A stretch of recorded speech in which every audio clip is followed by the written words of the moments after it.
Yo, morning guys. It's 6:30 in the morning. We're in Buj Mandir. It's Danuspanstun, as you can hear from what's going on downstairs. And I'm up near the Narayan Dev Shikhar. And I thought this is probably going to be the quietest part of this place to have a conversation. So, the topic today is the idea of Sahan. Now, I had a conversation with one of my monk friends, one of the elder ones downstairs. And last night he was just telling me of this concept of Bar. So the character that he used is Bharatji from the Ramayana. Now, Bharatji was a very interesting character. He was the brother of Ram Bhagwan, and during the time of Ram Bhagwan's exile, when Ram Bhagwan, Sita ji and Lakshman ji were sent to the forest, Bharatji was given the kingdom. And even though he loved his brother, and he understood who Ram Bhagwan was, he didn't want to take the kingdom, and yet he was forced to take it as being the next person in line to take the throne. He was considered the usurper king, and a lot of the people that loved Ram Bhagwan hated Bharatji. And for 14 years, they made his life a living hell. Why? Because they believed that he obviously took the kingdom that didn't belong to him, and he threw Ram Bhagwan out. Now, Ram Bhagwan understood the truth. He understood that Bharatji was a good person.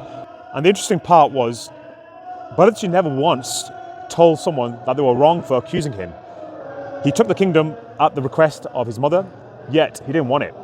Now, his name Bharatji comes from the term bar, which basically means heaviness or to endure.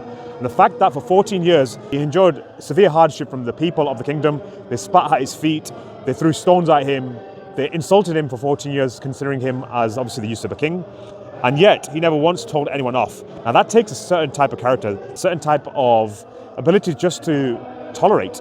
Now, one thing we can learn from this, which my monk friend was talking about yesterday, is how many of us these days are quick to go through struggle and then immediately discard that situation. So any form of hardship that we suffer, we immediately just let go of it, or we find another solution to try and get ourselves out of that situation. How many of us just endure? Now, I get that if there's physical abuse or a mental abuse from your partner, I get that that's a situation where you want to probably leave. But there are times where, for example, at work, or we've got work colleagues that don't like us, and yet immediately when we go through a bit of struggle, a bit of hardship, we immediately turn away from it, or we turn down the situation. Now, the lesson we can learn from Bharatji is to endure, just to go through that hardship and then see what happens to us.